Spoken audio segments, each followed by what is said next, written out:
রিশাদ হোসেনের ডাক পড়েছিল অস্ট্রেলিয়ার বিগ ব্যাশে, কিন্তু বিগ ব্যাশ আর বিপিএল এর সূচি একই সময়ে, তাই বিসিবি মাত্র 10 দিনের অনাপত্তিপত্র দেয়। এই অবস্থায় রিশাদ বেছে নিলেন বিপিএল। তাকে এই ক্যাটাগরি থেকে দলে টেনেছে ফরচুন বরিশাল।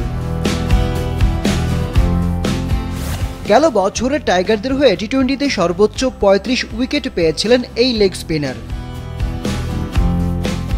কিন্তু অদ্ভুত বিষয় হলো, দেশের হয়ে বছরে সর্বোচ্চ উইকেট শিকারী হয়েও বিপিএলে একাদশে জায়গা পান না রিশাদ।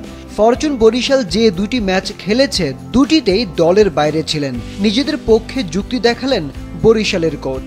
হ্যাঁ, রিশাদ আমাদের ওয়ান অফ দ্য কি বোলার, সো কম্বিনেশনের জন্য হয়তো রিশাদ খেলছে না, বাট মাত্র 2টা গেম গেল, আমরা রিশাদ অবশ্যই আমাদের প্ল্যানে আছে। টিম কম্বিনেশনের কারণে রিশাদ সুযোগ পাচ্ছেন না, এই কথাটা হয়তো গ্রহণযোগ্যতা পাবে না খুব একটা, কারণ আগ্রাসী বোলিংয়ের পাশাপাশি ব্যাট চালাতেও বেশ সিদ্ধহস্ত এই তরুণ, যা জাতীয় দলের হয়ে প্রমাণিত হয়েছে বেশ কয়েকবার। গেল টি-20 বিশ্বকাপে 7 ম্যাচে 14 উইকেট নিয়ে রেকর্ড গড়া রিশাদকে নামানো হবে সিলেট পর্বে, এমনটাই ইঙ্গিত দিয়েছেন কোচ।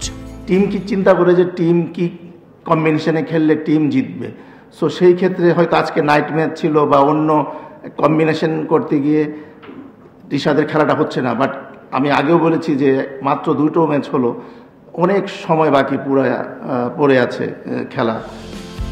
রিশাদের পরিবর্তে তানভীর ইসলামকে খেলানো হয়েছে, যিনি কিনা 2 ম্যাচে কোনো উইকেটই পাননি।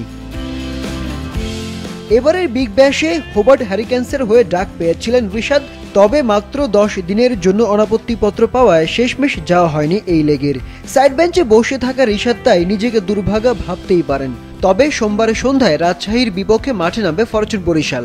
2 ম্যাচে 1 জয় পাওয়া বরিশালে হয়তো সুযোগ মিলতেও পারে রিশাদের।